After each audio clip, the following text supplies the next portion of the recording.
Kim. Thanks for stopping by today's video. Today's video has been a long time coming. Maybe not a long time, but I've teased it a few times in my previous videos. So it's all about how I've taken the Hobonichi Cousin, which is typically an A5 size, and I cut it down to be standard size. I know, wow, what does she do?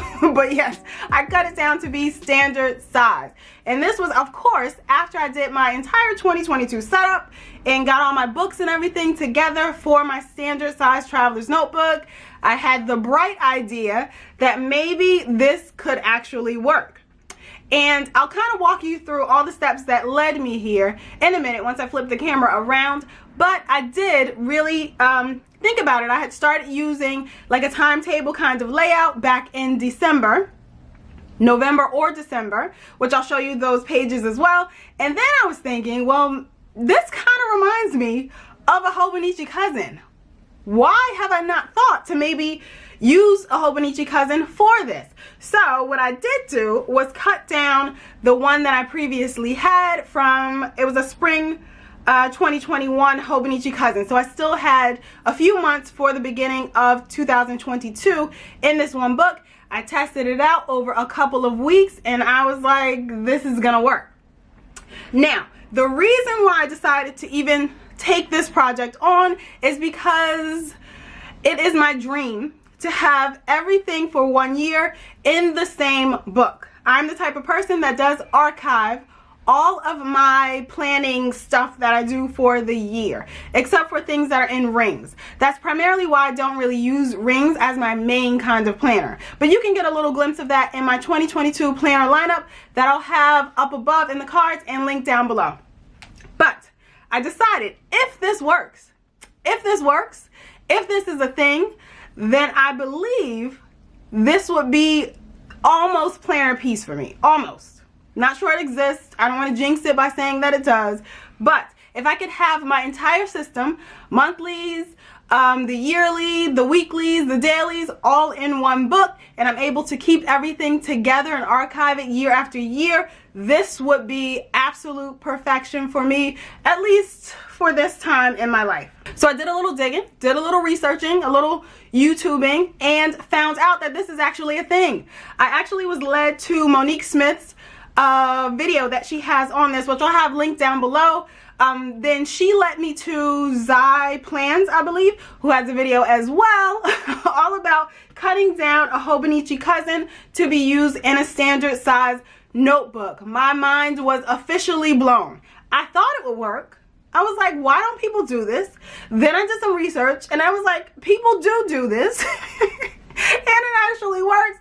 So I was very excited. If I'm screaming, I'm just very excited about this revelation. So I apologize for that. So I did do a few run-throughs, as I mentioned, and I'm going to show you all of that as soon as I flip the camera around. So hold on to your hats because this may blow your mind. Okay, I'm being dramatic, but check it out. Oh, but wait. I do want to say that I'm going to talk you through all the reasons why this works for me, all the reasons why I might think that it won't work for me eventually or I might tire of it. I'm also going to talk you through who I think this will be a good option for. So if you're interested in all of that and seeing all of this lead up that I've built so far, please keep watching. Alright, so here we are flipped around to give you a bit of a better view of the standard or A5 size Hobonichi Cousin that I've cut down to standard size. I'll put the coffee aside. So I wanted to kind of give a little bit of an explanation of how I got here. So this is the book I used for the latter part of 2021. It's a standard size book and it has my dailies or my weeklies. And in the month, or beginning with the month of December, I actually started using I wanted to use a timetable in my weekly layout. So I wanted to use a timetable so that I could plot out when my meetings were for work, when any appointments or anything was going on, but along with my daily day-specific items as well as weekly tasks, cleaning, deliveries, dinners, workouts, all that stuff. I call this my weekly dashboard. So I like to have all of this stuff on one page so I can get a overview for how the week is going to look, how the week is going. I don't always use all of these sections, but I still like to have enough space so that I can if I want to. So this is how it started, just a basic timetable, for instance, showing when all of those appointments would be and the time that I blocked off for those things. So this is the same thing, really nothing. It was just kind of like color-coded dots that I was using to determine or to show which ones are for work, which ones are for personal.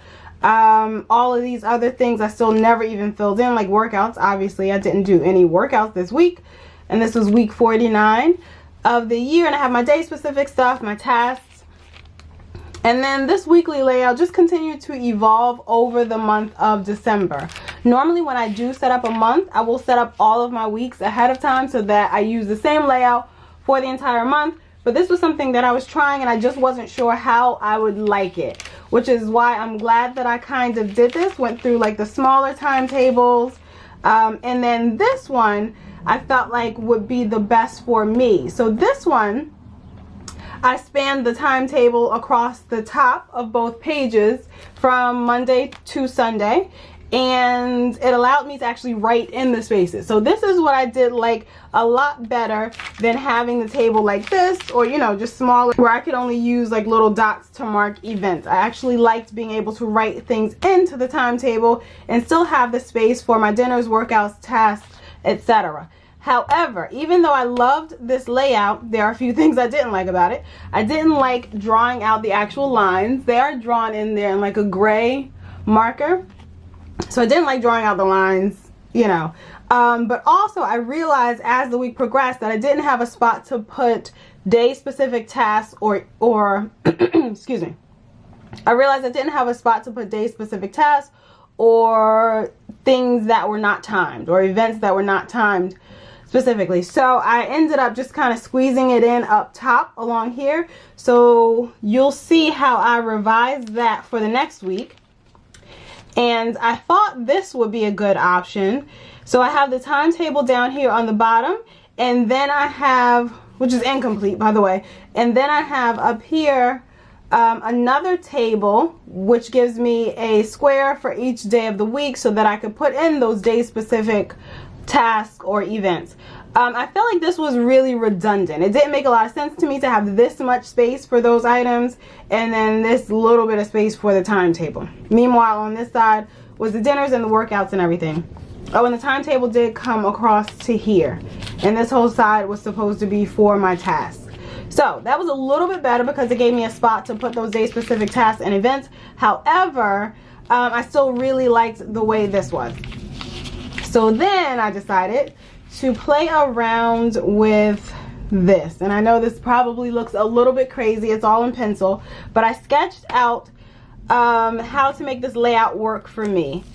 And I basically did the same thing that was on here, but I allowed, or I created space across the top of the week so that I could put those day specific tasks up top, and like birthdays and things like that. Still have my timetable down below in this section, and then use the bottom half of the pages for dinners, workouts, tasks, incoming deliveries, whatever else I wanted to use. So as I was doing this, like I said, wheels got to spinning, and I kind of realized that this looked a lot like a Hobonichi. And I do recall, so I've had this one. This is a Spring Start 2021 Hobonichi. So it went from April 2021 to March of 2022. So I had this, and I did use it. I was using it for business stuff and doing some notes. So once I realized that that would probably work in terms of keeping all of my timetable in one area and putting information about tasks and dinners and all that stuff at the bottom or along the top, I started playing around with it and realized that I think I can make it work. So these are all examples that I plotted out on the pages, and I did this all before actually cutting this book down. So these were my example weeks. This is a full week, and normally I'd have a column over here that's just for like notes or anything else, but this is what the full week would look like. And then I tried doing, you know, if those two columns were gone, and then splitting this Saturday column to house Saturday and Sunday, because I don't actually normally have a lot of timed events or anything on the weekend by design. That's just the way I like my life to be. So I knew that I didn't need to allow for a lot of space on Saturday or Sunday for those types of things.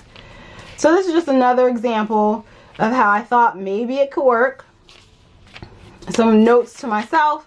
So once I realized that, I decided to cut it down. Oh no, that's when I did a little bit of research and some Googling and saw the video by Monique Smith, which led me to the video by Xylene Plans, and realized that this is actually a thing that people do. So that's when I decided to take it upon myself and cut this book down. So I know that buying a Hobonichi Cousin is probably a bit of an investment. It's like, you know, not a cheap planner necessarily. So the idea of buying this just to cut it down was a little nerve-wracking, I will admit. So I wanted to cut this one down to see how I'd like the size, how it would fit into my Nomad, and how that would work out for me, if it would be too heavy, too bulky, or what. I needed to, you know, kind of go through all of my options and really assess and really figure out if this is something that I wanted to commit to. So I cut this down, and you can see it's like I did a terrible job. I just did it with a razor and a metal ruler. And needless to say, of course, if I was going to do this myself, I would, or I would not do this myself. I would actually take it to a copy center to have them cut it down, and that's exactly what I did with the newer one. So after I realized that this would fit very well inside of my standard Nomad, after I realized that this is actually lighter than the system that I already had and that I was using. Let me pull that out.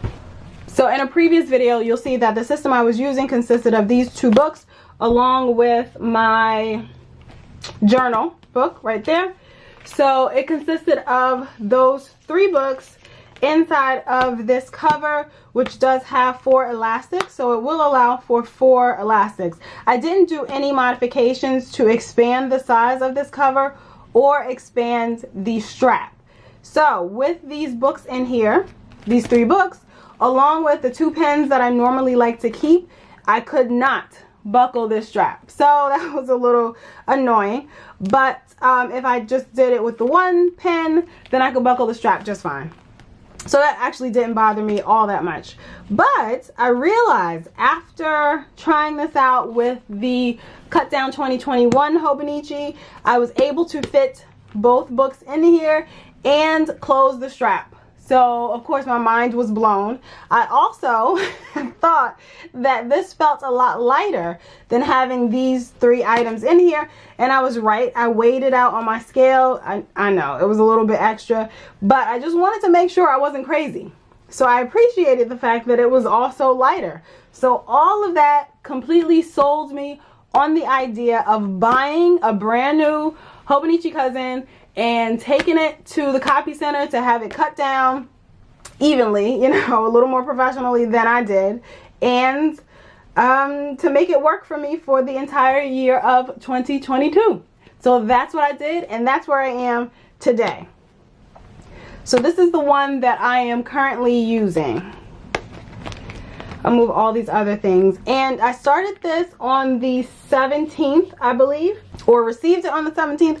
I can't exactly remember. I actually do have a story or highlight saved on my Instagram page where I'm showing that I cut this down. Well, I was showing that I was cutting this down actually and that I was trying this out, so you can check that out if you want to. I didn't provide a whole lot of information, but that's when I kind of had the epiphany that this could probably work.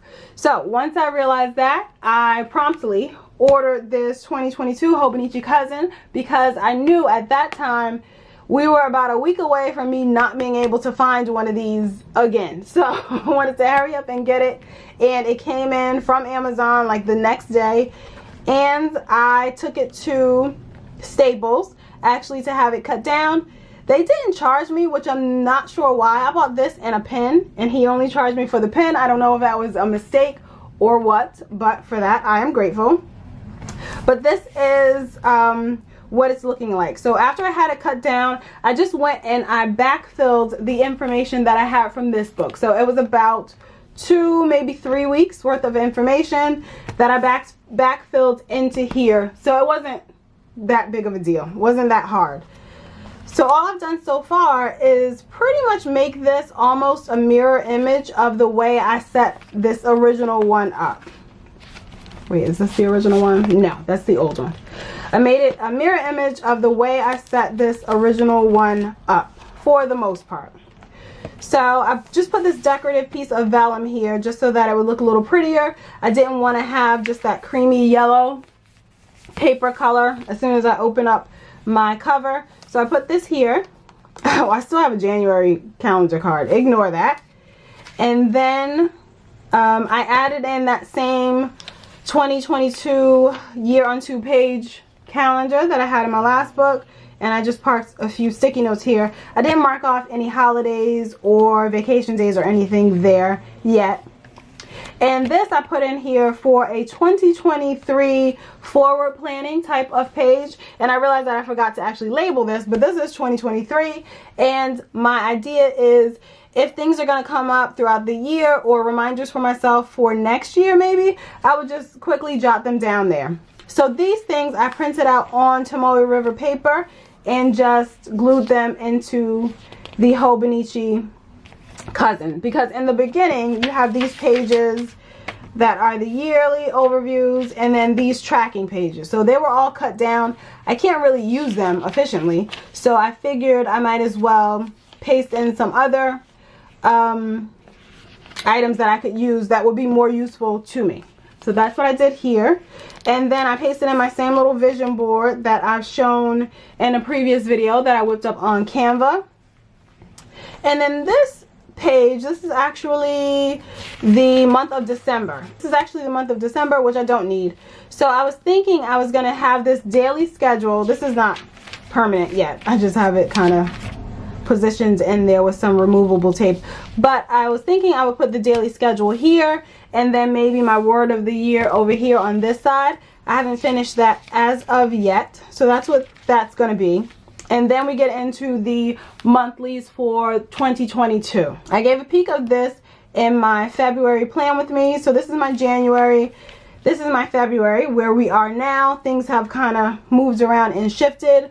So as you can see for the monthly view, since we cut off this left column and this right column, I'm missing that section for notes and I'm missing all of Sunday. So what I decided to do is to split the Saturday box to have it house Saturday and Sunday. And I didn't number these yet, but that's basically what this is doing. So that's how I split it.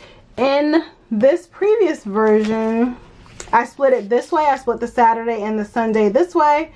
I haven't decided which I might like better. If I'd like just having them be like a rectangle or a triangle. I'm not sure it makes that much of a difference for me. But those are my 2 options on how I could split that column.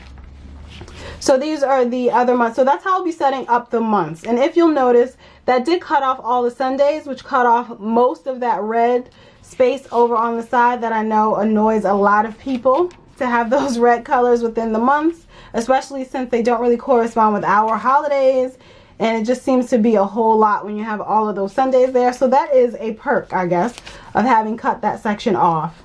And then as we get into the weeklies, like I said, I started this a couple of weeks into January, so I did backfill a little bit of stuff, still kind of testing out a few layouts. So that's what you'll see here. I think I still need to backfill. This is the first week of January. I have a lot more information and appointments to fill in here, which I will do, because I plan to keep this book as an archive of 2022. So I want to have everything all in one book.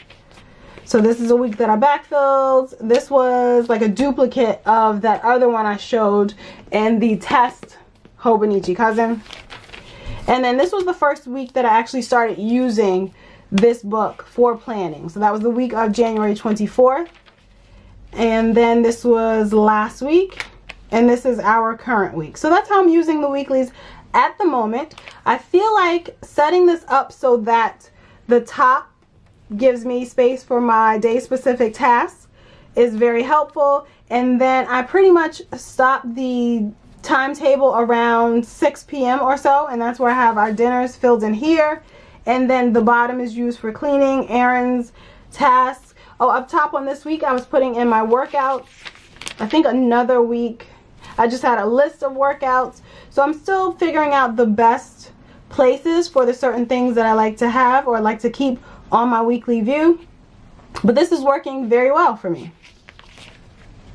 And another thing I realized, I used the Wonderland 222 in 2021. I used the B6 size, and I couldn't get that vertical layout to work for me at all. And I think it was primarily because there wasn't enough space for extra notes. So that one goes to, I think, something like 10 p.m. or 11 p.m. So there was like no extra space really for me to include anything down at the bottom, and not a lot of extra space up at the top, whereas the Hobonichi Cousin goes from 5 a.m. to 4 a.m. So you got a lot of space in there that I'd be sleeping that I use for additional notes or anything else I like to keep on my weekly dashboard. So that's how I've been using the weeklies. Oh, and like I said, it cuts off the Sunday column. So I split this last Saturday column to cover Saturday and Sunday, which works fine. In a previous week where I was backfilling, I toyed with the idea of splitting that, so it would be Saturday up here and Sunday down here.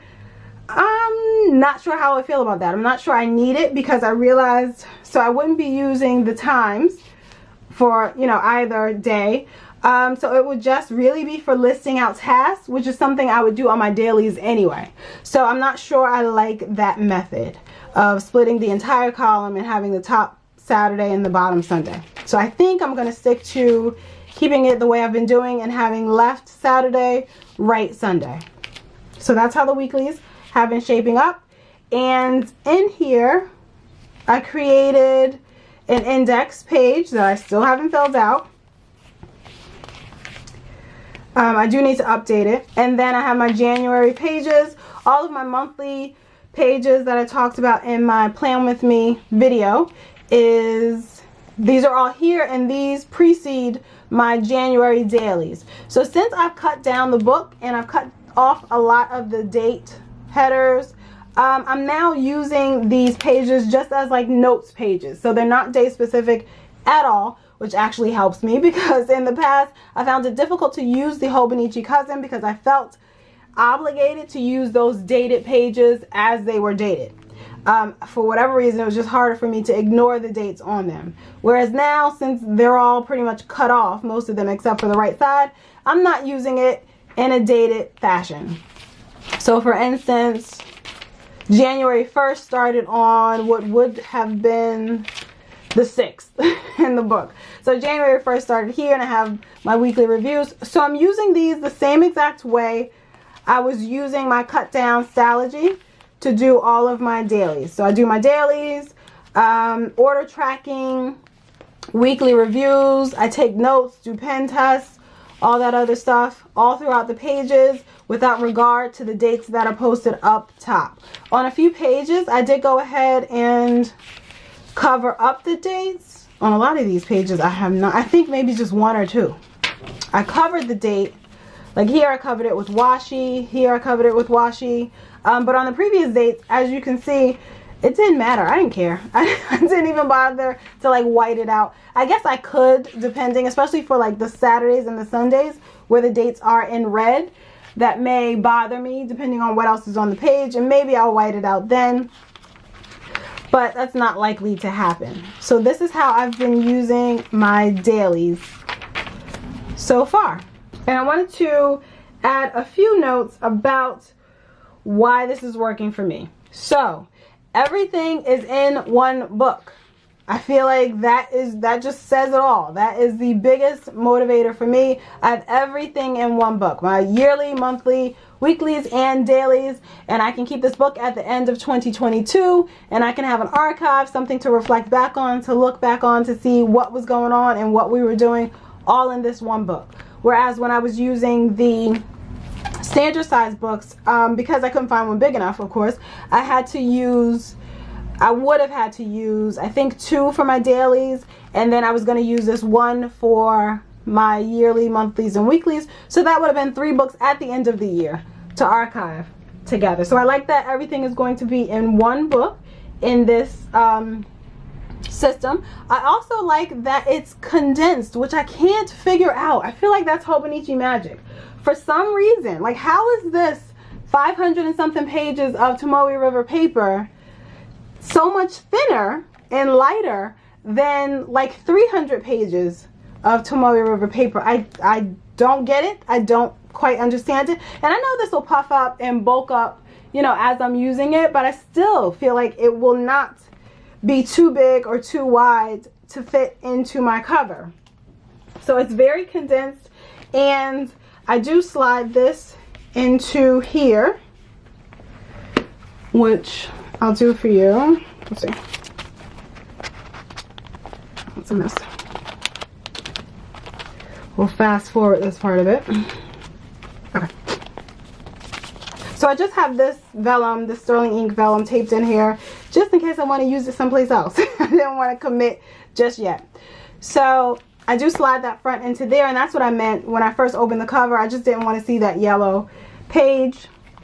But everything does snugly fit into my cover, which I love.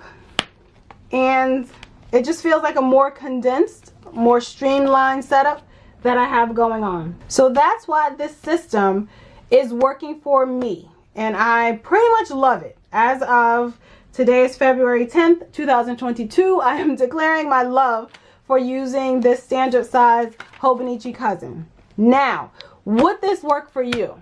I think it depends. If you are a person who wants to have everything all in one book and just wants to be able to tuck this entire thing away at the end of 2022 or at the end of a year, yes, it would work for you. Also, if you are a person who is able to ignore some of those Hobonichi colors, like the reds and everything, then it would certainly work for you as well. And if redating it is no problem for you, it will work. So the Saturdays and the Sundays. But if you're a person who probably needs this full space for Saturday and Sunday, maybe this won't work for you, or maybe you'll be able to figure out a way to have this stacked Saturday and Sunday work for you.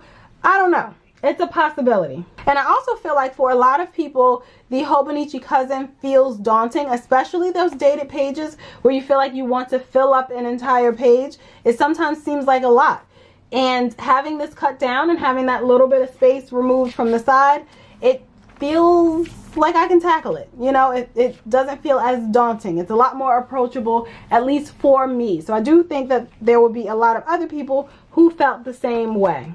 There's no real constraints because you're not using these dated areas. You can just use these back pages as a notebook, any way your heart desires. So that is my journey on how I arrived at using this Hobonichi Cousin cut down to standard traveler's notebook size. That's how I'm using it. This is my current system. This is going to stick for the foreseeable future. I reserve the right, of course, to change my mind should I want to, but this is going to stick. I love having everything for the year in one book, and for me, this is just where it's at. So tell me down in the comments, do you think you would be able to use this type of system for yourself? What do you think about it? Do you feel some kind of way about the fact that you would pay for this not cheap planner and then pretty much cut it or pretty much ruin it? I feel like it wasn't ruined, so to speak, because it helps me use it more efficiently. So that's how I'm justifying it for me. But what do you think? I don't know. Tell me your thoughts and your opinions down below so we can get the conversation started. Oh, I just cut off the camera, but I remembered one other thing. So in Monique's video, she mentioned where to cut down the book, and she was absolutely right. So it's right after the hobo and right after the tech. So your book is going to say hobo tech. If you'll notice in mine that I took, I was being a little more conservative, a bit more reserved. So the line that I drew for them to cut down at the copy center was probably a little more to the right than it needed to be. So you can see a little bit of that O right after Techo.